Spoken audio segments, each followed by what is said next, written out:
केंद्र ने भ्रष्टाचार जांच पर दिया बड़ा बयान, कहा ईडी कार्रवाई से बौखलाई कांग्रेस, दोषियों पर होगी कड़ी कार्रवाई।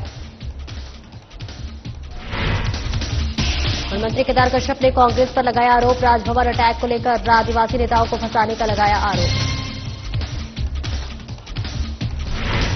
बिरगांव स्वास्थ्य केंद्र में प्रसूता की मौत, स्वास्थ्य मंत्री श्याम बिहारी जायसवाल ने गठित की जांच कमेटी, मंत्री ने की कड़ी कार्रवाई की बात। रावतपुरा सरकारी यूनिवर्सिटी में एचआर कॉन्क्लेव आयोजित, विधायक ने कॉन्क्लेव को किया संबोधित, नशामुक्त जीवन और नैतिकता अपनाने की अपील की। और झूलेलाल धाम में बाबा गुरु रामदास साहिब का जन्मोत्सव, स्वास्थ्य शिविर का किया गया आयोजन, बड़ी संख्या में लोगों की रही मौजूदगी। नमस्कार, स्वागत है आपका। मैं हूं आपके साथ सपना दीपक मद्देशा। बुलेटिन का आगाज करेंगे ईडी की कार्रवाई और कांग्रेस के विरोध प्रदर्शन को लेकर मुख्यमंत्री विष्णु देसाई का बड़ा बयान सामने आया है। मुख्यमंत्री ने कहा कि बीते 5 वर्षों में कांग्रेस सरकार के कार्यकाल में भारी भ्रष्टाचार हुआ है और अब जब केंद्रीय और प्रदेश की जांच एजेंसियां अपनी कार्रवाई कर रही है तो कांग्रेस बौखला गई है। मुख्यमंत्री सैनी ने स्पष्ट रूप से कहा है कि जो भी इस भ्रष्टाचार में दोषी पाए जाएंगे उन पर सख्त कार्रवाई होगी। उन्होंने कहा कि यदि किसी को लगता है कि उसके साथ अन्याय हो रहा है तो उसके लिए न्यायालय का दरवाजा हमेशा खुला है। मुख्यमंत्री ने कांग्रेस के प्रदर्शन पर तंज कसते हुए कहा कि विपक्ष में है तो इस तरह के विरोध प्रदर्शन ही करेंगे। उन्होंने दोहराया है कि सरकार कानून के दायरे में रहकर पारदर्शी कार्रवाई कर रही है और दोषियों को बख्शा नहीं जाएगा। महीने में मोदी की गारंटी में जो भी वादा छत्तीसगढ़ की जनता से हम लोगों की थी, हमारी सरकार की थी, हमारी पार्टी की थी, उसको पूरा किए हैं। उसमें एक और वादा चरण पादुका योजना, जो तेंदुपत्ता तोड़ने वाले संग्राहक हैं और विशेषकर गांव के लोग होते हैं, बस्तर और सरगुजा संभाग के लोग होते हैं, जिसमें ज्यादातर जनजातीय समाज के भी होते हैं, जो गर्मी के दिनों में तेंदुपत्ता तोड़ने जंगलों में जाते हैं, उनके पैर में जूते चप्पल भी नहीं होते हैं, तो कई बार वो कई घटना के शिकार भी हो जाते हैं। तो इससे बचाने के लिए पिछली जब हम लोग की सरकार थी तो चरण पादुका योजना की शुरुआत किए थे, जो बीच में कांग्रेस की सरकार में बंद हो गया था, उसको फिर से। छत्तीसगढ़ के वन मंत्री केदार कश्यप का एक बड़ा बयान सामने आया है, जिसमें उन्होंने सुकमा में ईडी पर हुई कथित राजभवन अटैक को लेकर कांग्रेस पर सीधा हमला बोला है।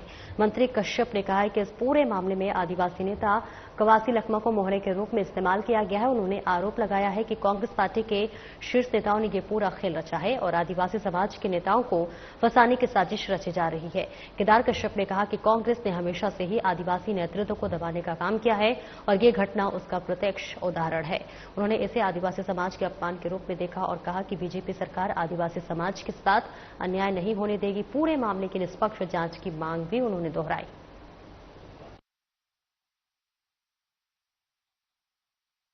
कवासी लखमा जी तो मोहरे हैं और ईडी ने जो कार्रवाई की है उसकी पूरी जानकारी तो आपके पास है ही, लेकिन हमारे यहाँ पर हमारे आदिवासी समाज को किस तरीके से मोहरा बना के काम करने का काम ये कांग्रेस पार्टी ने किया, इसके लिए कांग्रेस पार्टी को इससे माफी मांगनी चाहिए। बिरगांव सामुदायिक स्वास्थ्य केंद्र में प्रसूता महिला की मौत के मामले ने पूरे क्षेत्र में हड़कंप मचा दिया है।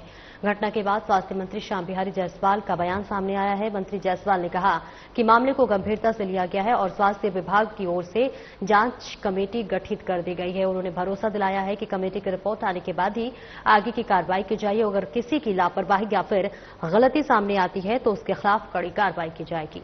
मंत्री ने यह भी स्पष्ट किया है कि सरकार मरीजों की सुरक्षा और स्वास्थ्य सेवाओं की गुणवत्ता को लेकर कोई भी समझौता नहीं करेगी। इस बीच मृतका के परिजनों ने लापरवाही का आरोप लगाते हुए दोषियों के खिलाफ सख्त कार्रवाई की मांग की है। पूरे मामले की जांच जारी है और प्रशासन इस पर नजर बनाए हुए है।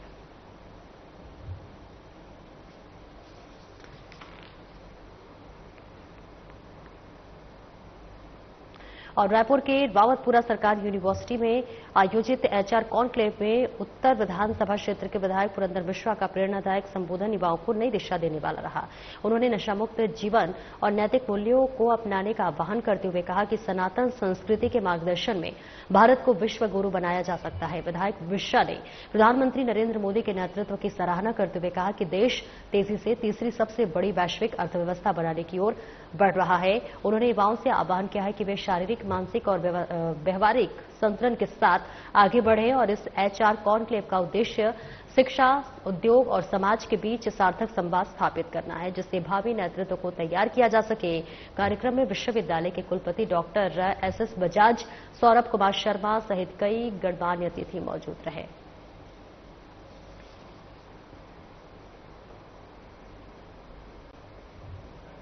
तो देखिए तस्वीर आपको दिखा रहे हैं जहां रायपुर के रावतपुरा सरकारी यूनिवर्सिटी में आयोजित एचआर कॉन्क्लेव में उत्तर विधानसभा क्षेत्र के विधायक पुरंदर मिश्रा का प्रेरणादायक संबोधन सभी के लिए जो है एक युवाओं को नई दिशा देने वाला रहा और उन्होंने नशा मुक्त जीवन और नैतिक मूल्यों को अपनाने का आह्वान किया। सनातन संस्कृति के मार्गदर्शन में भारत को विश्व गुरु बनाया जा सकता है और इसके साथ ही साथ विधायक मिश्रा ने प्रधानमंत्री नरेंद्र मोदी की सराहना करते हुए कहा कि जिस तरह से देश के प्रधानमंत्री नरेंद्र मोदी के नेतृत्व में देश लगातार विकास कर रहा है और इसी के साथ साथ उन्होंने तमाम बातों का जिक्र किया। जहां एचआर कॉन्क्लेव में विधायक का संबोधन प्रेरणादायक रहा। नशामुक्त जीवन और नैतिकता अपनाने की भी अपील की गई, जहां भारत को विश्व गुरु बनाने का भी आह्वान किया, जिसके भावी नेतृत्व को तैयार किया जा सके। कहा कि कार्यक्रम में विश्वविद्यालय के कुलपति डॉक्टर एसएस बजाज, सौरभ कुमार शर्मा सहित कई गणमान्य अतिथि मौजूद रहे।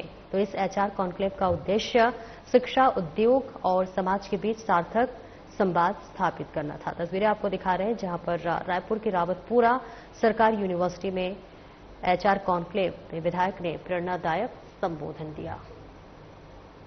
राजधानी रायपुर स्थित झूलेलाल धाम में पूज्य बाबा गुरुराम दास साहिब जी के जन्मोत्सव के उत्सव पर भव्य स्वास्थ्य शिविर का आयोजन किया गया और इस आयोजन में मुख्यमंत्री विष्णुदेव साय और विधानसभा अध्यक्ष डॉक्टर रमन सिंह विशेष रूप से शामिल रहे।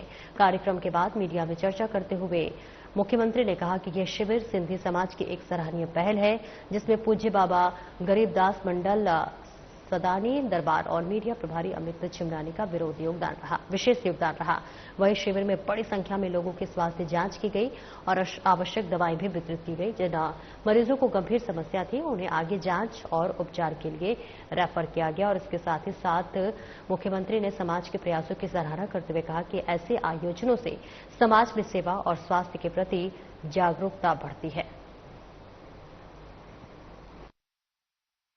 पूज्य बाबा गुरुदास राम साहेब के 94वें जन्मोत्सव के अवसर पे विशाल स्वास्थ्य शिविर का आयोजन समाज के सिंधी समाज, पूज्य सिंधी पंचायत के सभी साथियों ने और विशेष रूप से पूज्य बाबा गरीबदास मंडल के सदस्य, सदानी दरबार के सदस्य और हमारे मीडिया के प्रभारी अमित चिमरानी जी का विशेष प्रयास, महेश जी सेंट्रल सिंधी पंचायत, रड्ढाराम जी, अनामिका जी और आज यहाँ उपस्थित हमारे विधायक साथी सुनील जी, रामू रोहरा जी और यहाँ सैकड़ों की संख्या में अलग अलग रोग के न केवल जांच हुआ बल्कि उसको इलाज के लिए आगे और कुछ इन्वेस्टिगेशन करना है उसके लिए भी रिफर किया गया।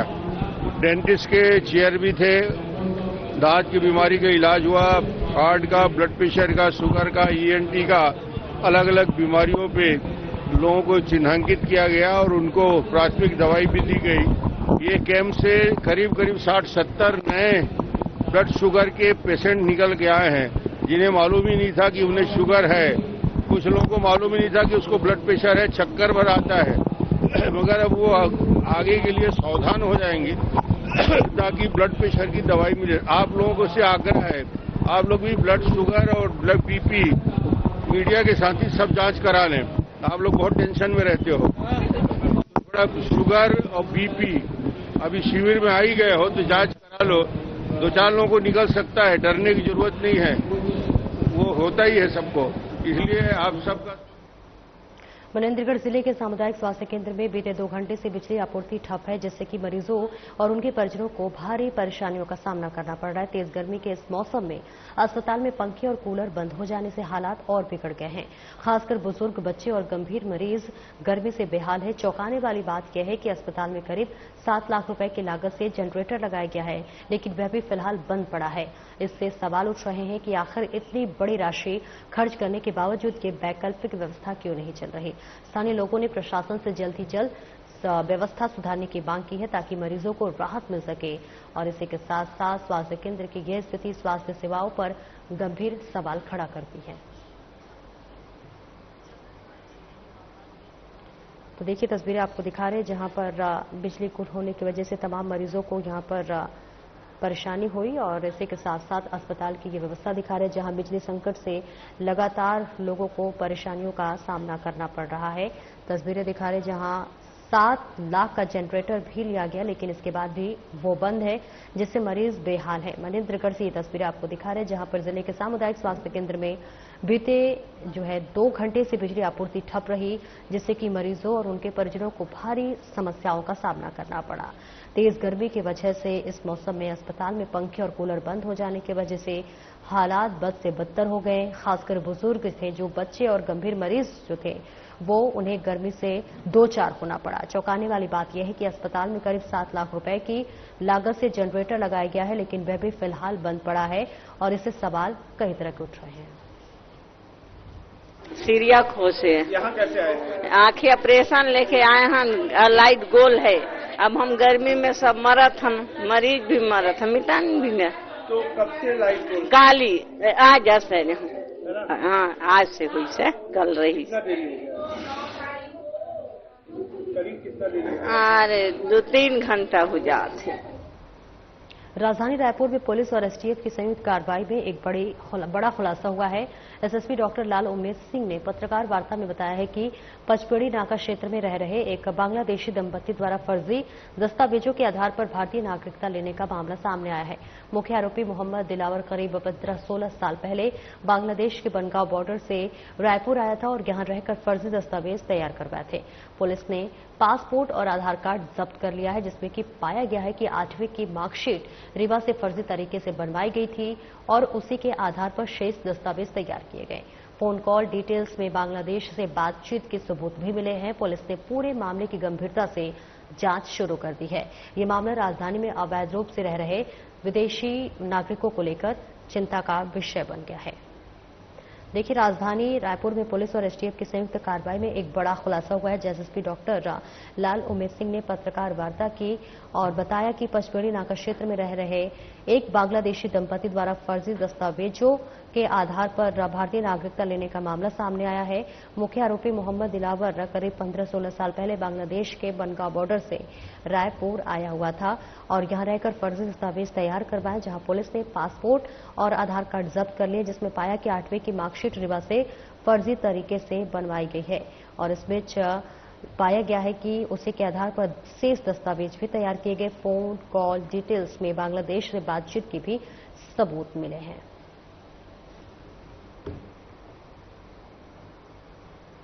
रायपुर पश्चिम विधानसभा के अंतर्गत नगर निगम जोन 2 के दानवीर भामाशाह वार्ड में 3 करोड़ 37 लाख रुपए की लागत से बन रहे शाला भवन का निरीक्षण प्रदेश के पूर्व कैबिनेट मंत्री और रायपुर पश्चिम विधायक राजेश मुणत ने किया है। निरीक्षण के दौरान उन्होंने भवन के भूतल, प्रथम और द्वितीय तल का जायजा लिया और शाला प्राचार्य से आवश्यक सुविधाओं को लेकर चर्चा की। प्राचार्य ने बताया है कि समग्र शिक्षा से 200 बेंच टेबल की स्वीकृति मिल चुकी है और वही प्रयोगशाला कार्य शीघ्र कराने की मांग रखी गई। विधायक मुणत ने शाला कार्यक्रमों के लिए स्थान नियोजन के निर्देश दिए हैं और इस मौके पर सभापति सूर्यकांत राठौर, जोन अध्यक्ष गज्जू साहू, अपर आयुक्त विनोद पांडे और अन्य अधिकारी मौजूद रहे। जहां विधायक मुणत ने कोटा राम दरबार के पीछे बन रहे नवीन शासकीय महाविद्यालय का भी निरीक्षण किया और भूमि सीमांकन शीघ्र कराने पर सहमति जताई।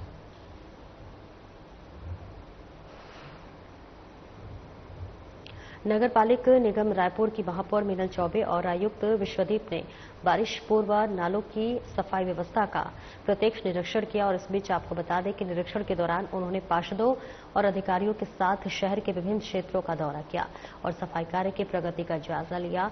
और इसी के साथ छोजिया तालाब टिकरापारा क्षेत्र के महापौर ने तत्काल पुलिया निर्माण शुरू करने के लिए निर्देश दिए। चिंगरी नाला और पीहर नाला की सफाई करवाने तथा नालों में जाली लगवाकर कचरा रोकने के निर्देश दिए हैं। एसटीपी का निरीक्षण कर उन्होंने संचालन को व्यवस्थित बनाए रखने पर जोर दिया। इसी के साथ इंदिरा स्मृति वन को पीपीपी मोड पर विकसित करने का बृहद वृक्षारोपण की योजना बनाने के निर्देश दिए गए। निरीक्षण में एमआईसी सदस्य भोलाराम साहू, खेम कुमार सेन, जोन अध्यक्ष गोपेश साहू, बद्री प्रसाद गुप्ता सहित कई पार्षद और अधिकारी मौजूद रहे। और देखिए तस्वीरें आपको दिखा रहे हैं जहां पर नगर पालिका निगम रायपुर की महापौर मिनल चौबे और आयुक्त विश्वदीप ने बारिश पूर्व नालों की सफाई व्यवस्था का प्रत्यक्ष निरीक्षण किया है। और इस बीच निरीक्षण के दौरान उन्होंने पार्षदों और अधिकारियों के साथ शहर के विभिन्न क्षेत्रों का दौरा किया और सफाई कार्यों की प्रगति का भी जायजा लिया। जहां आपको बताते चले कि छोजिया तालाब में टिकरापारा क्षेत्र में महापौर ने तत्काल पुलिया निर्माण शुरू करने के निर्देश दिए हैं, तो वहीं चिंगरी नाला और पीहर नाले की सफाई करवाने तथा नालों में जाली लगाकर कचरा रोकने के निर्देश दिए हैं। छत्तीसगढ़ को शुद्ध हरित राज्य बनाने की दिशा में एक अहम कदम उठाया गया है। रायपुर के रावा भाटा क्षेत्र में कंप्रेस्ड बायोगैस प्लांट की स्थापना के लिए नगर निगम रायपुर, छत्तीसगढ़ बायोफ्यूल विकास प्राधिकरण और भारत पेट्रोलियम कॉर्पोरेशन लिमिटेड के बीच त्रिपक्षीय समझौता हुआ है। इस परियोजना के तहत प्रतिदिन 100 से 150 टन मिश्रित ठोस अपशिष्ट से सीबीजी का उत्पादन किया जाएगा और इसी के साथ बीपीसीएल इस प्लांट के निर्माण में 100 करोड़ रुपए का निवेश करेगा। इससे प्रत्यक्ष और अप्रत्यक्ष रूप से लगभग 30,000 मानव दिवस का रोजगार सृजित होगा। राज्य को हर वर्ष लगभग 1 करोड़ रुपए की जीएसटी भी प्राप्त होगा। संयंत्र से बनने वाली जैविक खाद से जैविक खेती को बढ़ावा मिलेगा और ग्रीन हाउस गैसों में कमी आएगी। जहां कार्यक्रम में कलेक्टर डॉक्टर गौरव कुमार सिंह सहित कई वरिष्ठ अधिकारी मौजूद रहे।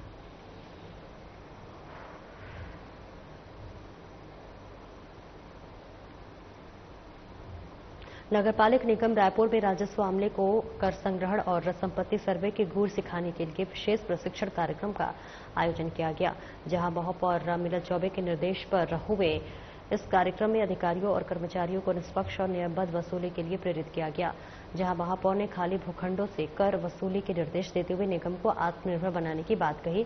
सभापति सूर्यकांत राठौर ने इस वसूली में पारदर्शिता पर जोर दिया। आयुक्त विश्वदीप ने प्रशिक्षण स्थल पर पहुंचकर कर्मियों को उत्साहवर्धन किया। इस दौरान राजस्व कर्मियों ने कुछ मांगे रखी, जहां पर सीएसआईडीसी के उद्योगों का संपत्ति कर माफ न करने और 500 वर्ग फीट से कम झुग्गियों पर जलकर और यूजर चार्ज जैसे सरचार्ज का भी माफ करने की मांग की। जहां पर कार्यक्रम में वरिष्ठ अधिकारी और विषय विशेषज्ञ भी मौजूद रहे, जिन्होंने प्रशिक्षण को दिशा और ऊर्जा प्रदान की।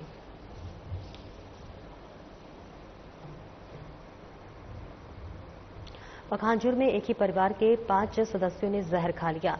पूरे परिवार ने की आत्महत्या की कोशिश। आपको बताते चले कि परिवार में माता पिता के साथ 3 बच्चे भी जहर खा लिए, जहां पर इसके चपेट में आ गई और जहर खाने के बाद तीनों बच्चों के इलाज के लिए पहले हुई मौत की गई। जहां पर माता पिता का इलाज सिविल अस्पताल पखांजूर में जारी है, तो वही दंपति परिवार ग्राम पंचायत चंदनपुर के ग्राम पीवी 70 शांतिनगर के निवासी हैं। ऐसे में बताया जा रहा है कि तीनों मृत बच्चों का नाम वर्षा बैरागी, जिसकी उम्र 11 साल है, दीप्ति बैरागी उम्र 7 साल है और देवराज बैरागी 5 साल है। पूरा मामला परतापुर थाना क्षेत्र का है। वहीं पुलिस पूरे मामले की जांच पड़ताल में जुटी हुई है। और देखिए यह तस्वीरें आपको दिखा रहे हैं जहां पर एक ही परिवार के 5 लोगों ने जहर खा लिया। पूरे परिवार ने आत्महत्या करने की कोशिश की है। बताते चले कि परिवार में माता पिता के साथ 3 बच्चे ने भी जहर खाई थी, जिसके चपेट में आ गए और जहर खाने के बाद तीनों बच्चों की मौत हो गई है। हालांकि माता पिता का इलाज चल रहा है। और इस बीच आपको बताते चले कि क्या वजह रही, इसके लिए भी लगातार पुलिस जांच पड़ताल कर रही है। और दंपति परिवार ग्राम पंचायत चंदनपुर के ग्राम पीवी 70 शांतिनगर के निवासी हैं। तीनों मृत बच्चों का नाम अगर बता दें तो देखिए वर्षा बैरागी, जिसकी उम्र 11 साल थी, इसी के साथ दीप्ति बैरागी उम्र 7 साल था और देवराज बैरागी 5 साल के थे। ऐसे में पूरा मामला परतापुर थाना क्षेत्र का है। पुलिस पूरे मामले की जांच पड़ताल कर रही है। अहमदाबाद में हुए विमान हादसे में 250 से अधिक लोगों के निधन की सूचना मिली। डिप्टी सीएम विजय शर्मा ने इस बड़ी कष्टकारी घटना पर गहरा दुख व्यक्त किया है। उन्होंने कहा कि केंद्र सरकार द्वारा मुआवजा राशि प्रदान की जाएगी और पीड़ित परिवार को हर संभव सहायता दी जाएगी। जहां पर केंद्रीय गृह मंत्री और इसी के साथ साथ प्रधानमंत्री नरेंद्र मोदी भी घटनास्थल पर पहुंचे थे, जहां उन्होंने राहत और बचाव कार्यों की समीक्षा की। डिप्टी सीएम विजय शर्मा ने मृतकों को श्रद्धांजलि अर्पित करते हुए कहा कि ऐसी दुर्घटनाएं कभी न हो, इसके लिए कड़े कदम उठाए जाएंगे। पूरे प्रदेश में शोक की लहर छा गई है। में हुए एयर इंडिया के विमान के बड़े हादसे में 250 से अधिक 260 या 262 लोगों की स्वर्गवास होने की सूचना है। बड़ा दुखद भी है, बड़ा कष्टकारी भी है, सीखने वाला भी है कि क्या हुआ है, कैसे हुआ, यह भी समझने वाला है। माननीय केंद्रीय गृह मंत्री जी कल गए थे, आज मैं टीवी देख रहा था तो माननीय प्रधानमंत्री जी भी वहां पहुंचे हैं। चिंता, गंभीरता सब तो है, व्यवस्थाएं सब खड़ी हो रही हैं, परंतु ये ऐसी हानि है जो इर्रिवर्सिबल है, वापस कुछ नहीं हो सकता है। ईश्वर परिवार को संबल प्रदान करें। सरकारी तौर पर तो जो आवश्यक सहायता होगी, मैं सोचता हूं कि कहीं कोई बात ही नहीं है, तो ठीक होकर ही रहेगा। मैं अपनी तरफ से भी सारे ही लोग जो आज हमारे बीच में नहीं हैं, ईश्वर उनको अपने चरणों में स्थान प्रदान करें। ईश्वर से प्रार्थना करता हूं, घर वालों को संबल प्रदान करें। कांग्रेस विधायकों द्वारा ग्रामीणों को गोली मारने की धमकी देने के मामले पर डिप्टी सीएम विजय शर्मा ने कड़ा रुख अपनाया है। उन्होंने कहा कि जिसने भी ऐसा किया होगा उसके खिलाफ सख्त कार्रवाई की जाएगी। उन्होंने स्पष्ट किया है कि मुख्यमंत्री विष्णुदेव साय की सुशासन नीति के तहत इस मामले में पूरी ताकत से कार्रवाई होगी। विजय शर्मा ने कहा है कि इस मामले में किसी भी पार्टी का भेदभाव नहीं किया जाएगा और जो भी जिम्मेदार होगा उसके खिलाफ कानून के अनुसार कार्रवाई सुनिश्चित की जाएगी। ये बयान ग्रामीण इलाकों में बढ़ती तनाव की स्थिति के बीच आया है। अभी मैं जानता नहीं हूं इस बारे में, लेकिन इसके जिसने भी ऐसा किया होगा, माननीय विष्णुदेव जी की सरकार में बहुत स्पष्टता के साथ पुलिस के दृढ़ मनोबल के लिए कोई व्यक्ति थाने की तरफ गंभीरता से थाने को हानि पहुंचाने की कोशिश करता है, एक क्षण भी नहीं सहा जाएगा। पूरे ताकत के साथ कार्रवाई की जाएगी। कोई व्यक्ति सरकारी भवनों को चोट पहुंचाने, सरकारी भवनों को क्षति पहुंचाने की कोशिश करता है, पूरी ताकत से कार्रवाई की जाएगी। न कोई जात धर्म की तो बात ही नहीं है, कोई पार्टी भी नहीं देखा जाएगा। बहुत ताकत से इस पर कार्रवाई होगी, क्योंकि पुलिस का मनोबल दृढ़ होना चाहिए लॉ एंड ऑर्डर सब ठीक करने के लिए। अगर किसी ने ऐसा कहा है जो आप कह रहे हैं, मुझे नहीं मालूम है, लेकिन पूरी ताकत के साथ पुलिस कार्रवाई करेगी। छत्तीसगढ़ प्रदेश कांग्रेस कमेटी के अध्यक्ष दीपक बैज ने बीजेपी नेताओं अरविंद नेताम, केदार कश्यप और विकास कश्यप को मानहानि का लीगल नोटिस भेजा है। दीपक बैज ने कहा कि नेताओं ने हाल ही में धर्म से जुड़ी भ्रामक और आपत्तिजनक टिप्पणियां की थी, जो कि राजनीति की मर्यादा से हटकर थी। बैज ने कहा है कि अपने 25 साल के राजनीतिक जीवन में उन्होंने इस तरह की व्यक्तिगत और झूठी बयानबाजी पहले कभी नहीं देखी। उन्होंने पहले ही संबंधित नेताओं से साक्ष्य प्रस्तुत करने या फिर सार्वजनिक रूप से माफी मांगने को कहा था, लेकिन कोई प्रतिक्रिया नहीं मिली। इसलिए अब कानूनी रास्ता अपनाया गया है। पीसीसी चीफ ने चेतावनी दी है कि या तो सार्वजनिक रूप से माफी मांगी जाए, अन्यथा कानूनी कार्रवाई का सामना करने के लिए तैयार रहें। इस मामले में छत्तीसगढ़ की सियासत में नई हलचल पैदा हो गई है।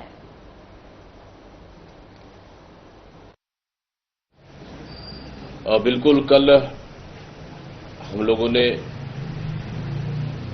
अरविंद नेताम जी, केदार कश्यप जी और बैस कश्यप जी, 3 लोगों को लीगल नोटिस भेजा है कि जिस तरह से उन्होंने पिछले कुछ दिन पहले